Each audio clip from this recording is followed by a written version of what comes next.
Yo quería centrar un poco mi charla para no, para concentrarme en tres frases de Perón. Y arranco con la primera. Dice Perón, así como la monarquía terminó con el feudalismo y la república terminó con la monarquía, la democracia popular terminará con la democracia liberal burguesa y sus distintas evoluciones democráticas de que hacen uso las plutocracias dominantes. Esto fue escrito por Juan Perón en el libro La Hora de los Pueblos, ¿no? Y yo lo cito porque me parece importante comprender que un poco el movimiento ha perdido el rumbo después de la muerte de Perón y no consigue entender contra qué está luchando. Y de alguna forma se puede entender en el sentido de que Perón, mientras condujo el movimiento, tuvo que enfrentarse con distintas formas de dominación colonial, y cada vez que el peronismo logró llegar al poder, o al gobierno, digamos, representó la democracia en sí misma. O sea, la palabra democracia aparecía con el peronismo. La primera vez, derrotando al fraude electoral, el peronismo impuso la democracia, multiplicando, recuerdo, del padrón electoral por 4, dando el voto a la mujer, a los territorios nacionales, a los oficiales del ejército. En fin, realmente fue un avance extraordinario en términos del término democracia. 18 años después de la caída, el peronismo vuelve a irrumpir en la escena política, dejando atrás democracias proscriptivas, dictaduras de todo tipo, y otra vez aparece el peronismo como la democracia. Claro, después de la muerte de Perón, después del advenimiento de la venganza gorila en contra del movimiento por el triunfo que habíamos tenido de poder haber traído a Perón de nuevo a la patria, y después de agotarse en sí misma una dictadura cruel, infame, después de la derrota en Malvinas, la propia dictadura queda debilitada y debe retirarse. Y digo debe retirarse porque en la retirada condiciona, digamos, políticamente a la coyuntura, presentando una salida que no fue impuesta por el movimiento nacional y que inicia una etapa nueva que nosotros podríamos denominar de democracias coloniales. Y el peronismo acompañó. El peronismo acompañó, por lo tanto, y participó de lo que yo denomino un proceso de liberalización de la Argentina, y fue parte de eso hasta que todo estalla en el 2001 y comienza otra historia. Pero digo esto que me parece que debemos debatir, porque nunca nosotros fuimos derrotados en democracia, nosotros fuimos la democracia. Esa fue la primera vez en la época de Alfonsín que fuimos derrotados en las urnas, y a partir de ahí formamos parte de todo ese andamiaje liberal. Y esto es importante hoy porque nos toca esto que nos está pasando, ¿no? Que es un momento realmente increíble. Este tema del coronavirus realmente es un momento muy especial. Eh, yo digo, muchas cosas van a terminar y otras van a empezar después de todo esto, pero a nosotros los peronistas, Perón nos puso en la vanguardia de la lucha, digamos, de la ecología, allá por los 70, y sin embargo, todos estos procesos de luchas a favor de lo ecológico pensaban que la naturaleza iba a tomar revancha, pero a largo plazo, ¿no? Al principio pensábamos, bueno, cuando el agujero de ozono se termine de agrandar, se nos va a chicharrar la cabeza, o de acá a 50 años, cuando se eleve los mares, qué sé yo, van a desaparecer ciudades, qué sé yo, y de repente la naturaleza nos pegó un sopapo de aquello, tirando abajo toda esa soberbia humana, y nos dijo, no falta tanto, es ahora. Y encima nos dio unos avances, ¿no? Porque primero fue el SARS, la vaca loca, el ébola, o sea que nos anunció, digamos, que tengamos cuidado. Y nosotros seguimos como si nada, y de repente como que se hizo realidad el viejo sueño de los socialistas del siglo pasado, que decían que pugnaban por la lucha universal de los obreros y hacer una huelga general, porque la huelga general para el capitalismo, y si el capitalismo no produce, se para y desaparece, ¿no? Bueno, de alguna forma se paró, el mundo se paró. No creo que termine como decían los viejos socialistas, pero estamos ante eso, ¿no? El mundo se paró. El mundo se paró y seguramente muchas cosas no van a ser igual que antes. Obviamente creo que el neoliberalismo no va a poder remontar esta situación. Y en esta catástrofe, digamos, es como que se desvaneció toda una escenografía que se había montado detrás de los preceptos neoliberales, el libre mercado, todas esas leyes que mantenían un supuesto futuro asegurado para todos, el relato para siempre de Fukuyama, de la historia, del relato histórico que ya había triunfado y demás. Bueno, toda esa escenografía se cayó rápidamente. ¿Y qué quedó? Y curiosamente quedó dos cosas muy interesantes, desde donde se está dando batalla a este nuevo flagelo.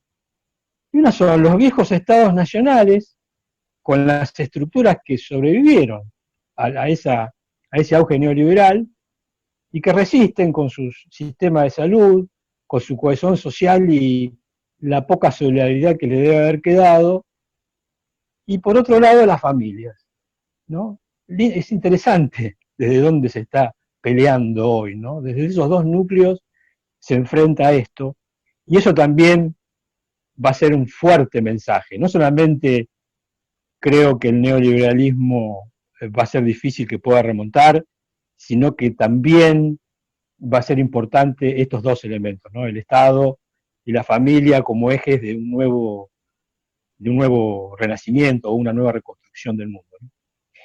Y claro, en estos momentos de grandes incertidumbres, los que tenemos una convicción tenemos también una gran oportunidad, ¿no? Nosotros los peronistas que estamos convencidos que hay una salida real, que existe, que es fuerte y que es posible, tenemos también nuestra oportunidad. Porque la gente está ávida de escuchar ahora a alguien que le tiene una alternativa. Porque el mundo le está demostrando que un montón de cosas han desaparecido. Esto no significa que tengamos, que sea fácil. Yo soy de las personas que no creo que en política nadie se retira y nadie te regala nada. Todo es lucha. Pero las circunstancias creo que favorecen la posibilidad de llevarle un mensaje de esperanza a la gente hoy por hoy.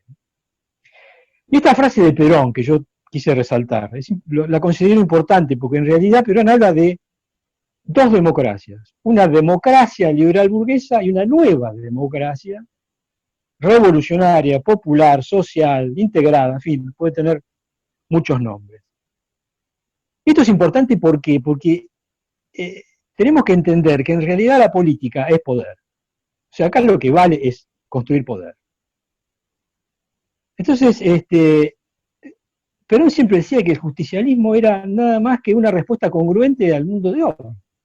Decía, yo he acomodado, he querido dar una respuesta política al hombre de hoy. O sea, vivimos en un mundo con instituciones hechas para un hombre de hace 2 siglos. Simplemente lo que he tratado yo de hacer es dar una respuesta al hombre de hoy. El hombre de hoy cambió, dice Perón.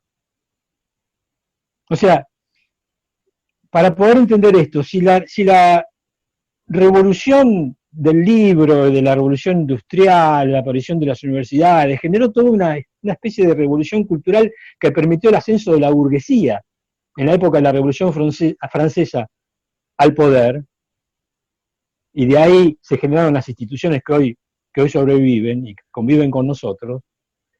Cuando Perón ve en esa Europa que le toca, que lo manda el ejército, ¿no? Ahí a pispear un poco el asunto, cuando está por empezar la Segunda Guerra Mundial, Perón se encuentra con que hay algo profundo que ha cambiado, que es el advenimiento, dice Perón, de un nuevo protagonista, que va a pedir su lugar también en la toma de decisiones políticas, que él lo ve en los pueblos.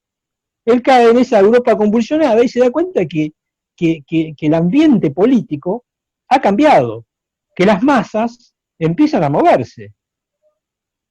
Dice Perón, motorizadas por lo que en aquella época eran las grandes novedades desde el punto de vista cultural, que era el cine y la radio. Imaginémonos hoy en la época del Twitter, lo que diría Perón, pero a él le bastó para comprender que aparecía un nuevo protagonista, así como había aparecido la revolución burguesa y había exigido su lugar en la toma de decisiones, ahora irrumpían las masas y los pueblos para tomar su lugar. Y claro, entonces Perón ahí ve que se produce un cambio de carácter extraordinario, porque este nuevo protagonismo popular genera un cambio que es fundamental en la política. Miren, yo fui oyente a Ciencias Políticas y me acuerdo que había una materia que era la historia de las ideas políticas. La historia de las ideas políticas. ¿Cómo te enseñaban la historia de todas las ideas del mundo? Donde, de alguna forma, claro, como los pueblos eran analfabetos y no tenían ningún tipo de información, este tema de las ideas políticas que iban a generar las distintas institucionalidades en la historia de la humanidad eran hechas por filósofos, ideólogos, políticos, porque lógico, eran los que tenían la información y la cultura y la capacidad. Pero pensemos esto, cuando irrumpe la comunidad a tener la posibilidad de, porque va a tener la información y la capacidad de discernir, pero no solamente para votar, sino para decidir en la política, ahí hay un cambio fundamental, hay un quiebre en la historia de la humanidad. Porque lo que desaparece acá, o lo que aparece, para ponerlo en positivo, es un nuevo derecho humano, que es el derecho del hombre a crear su destino. ¿Pero qué significa esto? Porque hay que entenderlo. ¿Qué significa crear su destino? Yo siempre pongo una figura para que se entienda. Lo uso siempre cuando ando ahí discutiendo con los compañeros de la izquierda, con los troscos. Entonces les digo, mira, para que vos entiendas, Perón pone al pueblo en el lugar de Marx, cosa que a ellos les gusta. ¿Cómo es eso? ¿Cómo es eso? Sí, ¿viste cuando Marx está en Londres, en la Biblioteca de Londres, investigando a los viejos pensadores socialistas, tratando de resolver el problema de la humanidad y a ver cómo resolver el tema de la injusticia, y en fin, porque era un hombre bueno, obviamente? En ese lugar, Perón pone al pueblo. O sea, lo que nos está diciendo Perón, que lo que termina acá es la época de lo ideológico, porque nosotros, esta construcción institucional nueva que debemos hacer en estas nuevas democracias, tiene que respetar esta nueva potencialidad. ¿Por qué? Porque las representaciones políticas, que son las que generan el poder de los estados, para que funcione, el ciudadano se tiene que sentir representado. Y el problema de las crisis de hoy es que los ciudadanos tienen una enorme potencialidad cultural que no se ven reflejadas en las instituciones políticas de hoy, porque lógico, fueron hechas para un hombre que ya no existe más. Entonces Perón decía, no, lo que tenemos que hacer es organizar la comunidad para que cree su destino. De alguna forma tenemos que construir las instituciones políticas que permitan que este nuevo ciudadano se sienta representado en el Estado, en el gobierno, haciéndose cargo junto con el gobierno de los grandes problemas de la nación. Y bueno, ahí vuelve Perón y empieza su gran historia, ¿no? La historia de este gran movimiento nacional. Y lo primero que hace Perón entra por una ventana en la historia, ¿no? Se abre una pequeña ventana ahí y entra Perón, aprovecha una circunstancia histórica especial que, bueno, no me quiero meter por ahí porque si no sería muy largo, pero llega el gobierno y empieza un proceso, y lo primero que hace Perón es empezar un proceso de dignificación humana fundamental. Esa dignificación humana que muchos creían que era en realidad pan y circo, ¿no? Como decían los gorilas, de darle cosas al pueblo para que lo vote siempre a Perón, y Perón decía, no, yo tengo que dignificar a mi pueblo para que se haga cargo de su destino, porque solamente un hombre digno puede ser solidario con otro y hacerse cargo de su destino. Provoca un gran proceso de dignificación humana acompañado de unas políticas anticolonialistas que van gestando, digamos, en los primeros años de la Revolución, una identidad política. que ahí cuando llega el año 47, después de varios años de querer liberarse, digamos, Perón sintetiza en tres grandes banderas. ¿Y para qué Perón sintetiza en tres grandes banderas y hace una síntesis de esa lucha que había llevado con su pueblo hasta ese momento? Porque él se da cuenta que la única forma de poner en marcha un proceso de autodeterminación política, comunitaria, como soñaba, o sea, una comunidad organizada, era ponerse de acuerdo en una serie de principios básicos, porque uno de los problemas que tienen las nuevas democracias es que no podemos, digamos, imponerle un camino preelaborado, desde una ideología predeterminada. No podemos, porque estaríamos matando la creatividad popular. El periodismo tiene que dejar abierto en forma permanente ese ámbito de creatividad para que el pueblo pueda decidir qué es lo que quiere con su nación. Entonces la única forma de ordenar eso, según Perón, es ordenando los principios políticos con los cuales uno ve la realidad. Entonces cuando llega ese momento de su revolución, Perón dice, bueno, yo creo en función de la experiencia que hemos tenido hasta acá, estamos por el 47, que hay como tres ejes, tres banderas fundamentales que sintetizan nuestra lucha anticolonialista. Y dice, yo invito a todos los argentinos a que construyan con nosotros una nueva nación. Pueden venir a nuestro movimiento a hacer lo que quieran, lo que puedan. Por eso la vieja historia de que entraban conservadores, socialistas, todos, vengan todos, no hay problema, porque no importa la ideología de dónde vienen, sino que nos pongamos de acuerdo en cuáles son los principios que van a motorizar esta construcción común que tenemos que llevar todos adelante. Entonces dice Perón, para que nuestro pueblo nos identifique, porque también necesitamos una identidad para hacer política, va a ser peronista aquel que venga a construir con nosotros un futuro mejor y respete estas tres banderas fundamentales. Entonces, a partir de ese momento, peronista es el que se suma a construir la nación, respetando la justicia social, la independencia económica y la soberanía política. Claro, esto es importante ir diciéndolo, porque es muy probable, es difícil tener la bola de cristal para saber cómo el mundo va a arrancar, ¿no? Ahora. Pero es muy probable que tome formas parecidas a lo que se está hablando mucho de las democracias que generan, digamos, lo que son las socialdemocracias o los estados de bienestar, por ahí, ¿no? Y lo que yo creo, que esas formas políticas son muy bien intencionadas. De última, entre esa forma y el neoliberalismo de Macri, imagínense, estamos mucho más cerca, ¿no?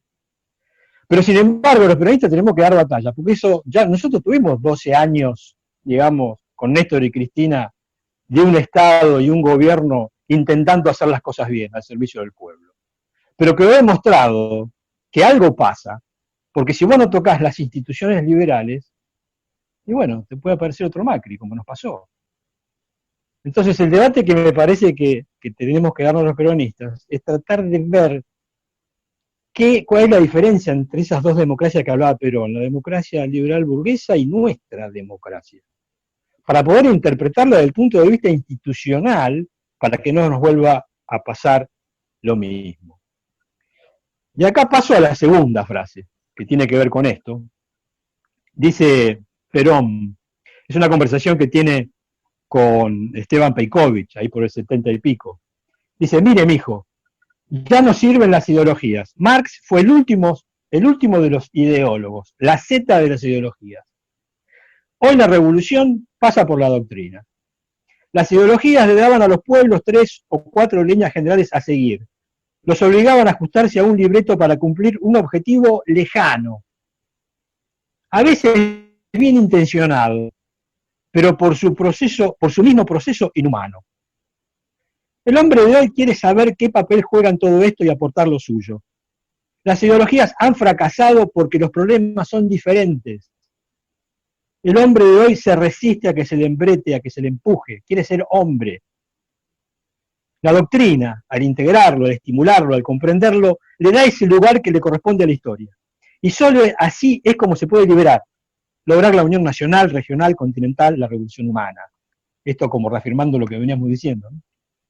Y finaliza, y esto es lo que quiero acentuar ahora, se trata de que todos los argentinos construyamos la estructura revolucionaria, que es el poder mismo. De esta forma el pueblo no doblegará el poder, sino que lo ejercerá, será suyo. El poder no es el gobierno político solamente. El poder surge del bienestar general y de la participación total. Porque claro, una de las cosas más difíciles de comprender del peronismo es cómo forjás las nuevas instituciones políticas que puedan expresar esta capacidad creativa, esta nueva capacidad creativa de las comunidades y transformarlas en poder permanente. Yo tomo el tema histórico del peronismo porque nos puede ayudar. Yo creo que el peronismo logró en toda su historia, bajo la conducción de Perón, generar un montón de instituciones nuevas, pero en algún momento se frenaron. Y esto sería interesante analizarlo un poquito. Toda esa gran revolución de Perón y de Eva en los dos primeros gobiernos produjeron lo que Perón dijo, el despertar de la conciencia de los trabajadores, que él había arrancado ahí en la Secretaría de Trabajo y Previsión. Y cuando uno va a los libros de sociología peronista, ve que hay una evolución, porque si nosotros ponemos al pueblo a debatir, a decidir, a discutir política, se va a generar lo que se denomina una maduración política de la comunidad, que es una de las claves para poder liberarnos hoy, lograr instituciones políticas que nos permitan fortalecer nuestro poder, generar unidad entre nosotros y madurar en conjunto. O sea, el pueblo, las instituciones y los gobiernos, todos juntos.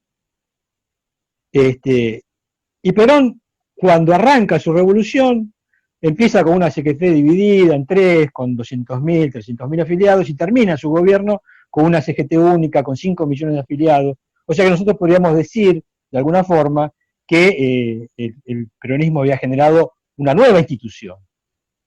Sin embargo, lamento decir que en el 55 no hubo posibilidad de hacer una huelga general, por lo tanto algo no funcionó. Y yo creo que el secreto de esto está, que el liberalismo, si vos no te organizás políticamente, es mucho mejor para todos, pero si vos, a pesar de todo, te organizás, te va a ir poniendo como vallas, ¿no? Entonces, bueno, un compañero de un gremio se organiza y le dice, bueno, está bien, organízate. Eso sí, lo único que te pido es que discutas el tema salarial, nada más, y ahí lo deja. Y esto es clave, porque en realidad el planteo del peronismo es poner en marcha una organización política que permita la maduración y el desarrollo de una solidaridad creciente, dice Perón, que te pueda llevar de la familia al gremio, hasta el Estado completo. Pero para que eso ocurra, vos tenés que abrir ámbitos donde puedan expresarse políticamente estos organismos.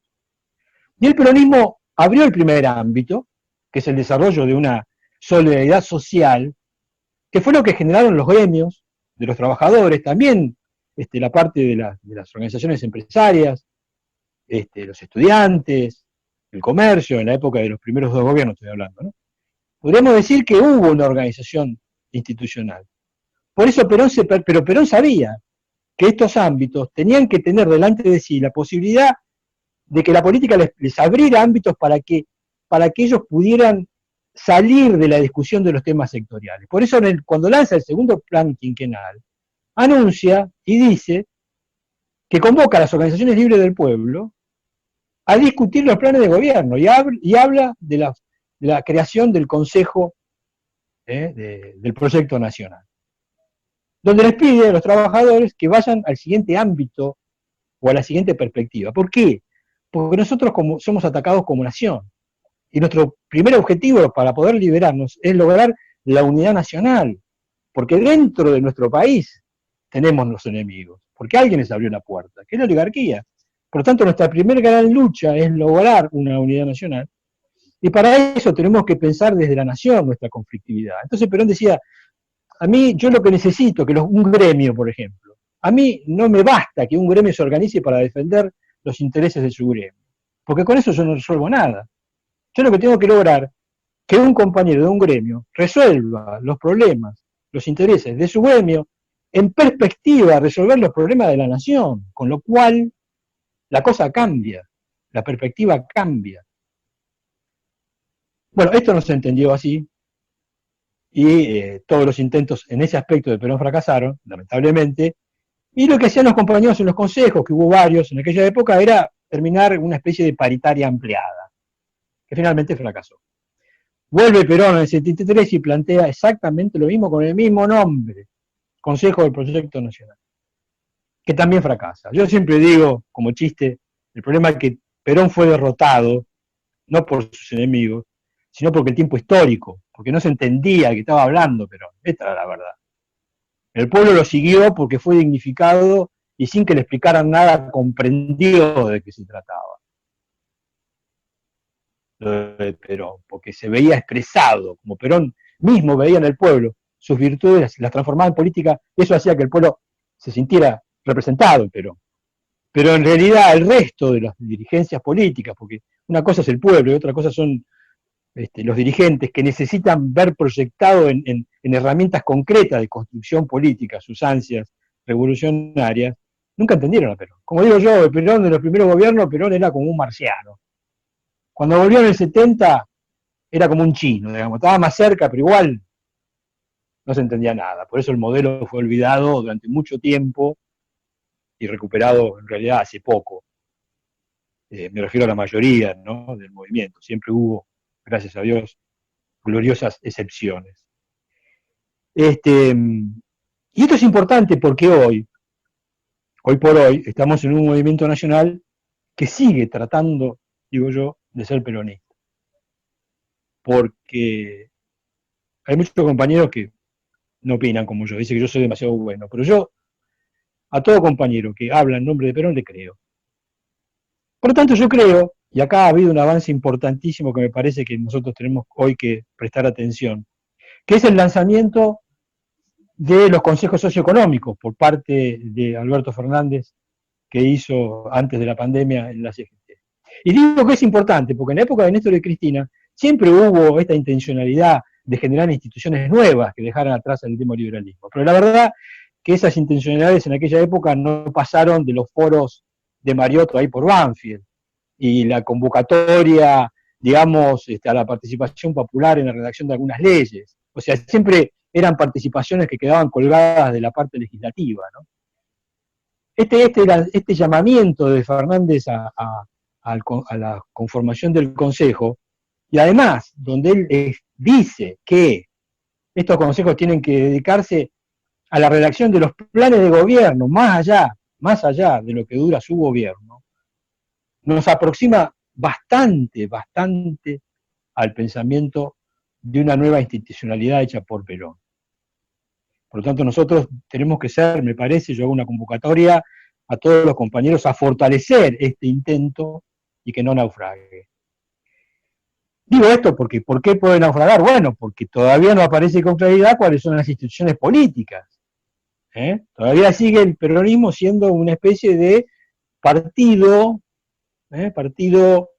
socialdemócrata, qué sé yo, nacionalismo popular, qué sé yo, pónganle la etiqueta que quieran, pero sigue siendo un partido. Y por lo tanto el Consejo, para mí, como diría una vieja publicidad, es un viejazo mío, no va a andar.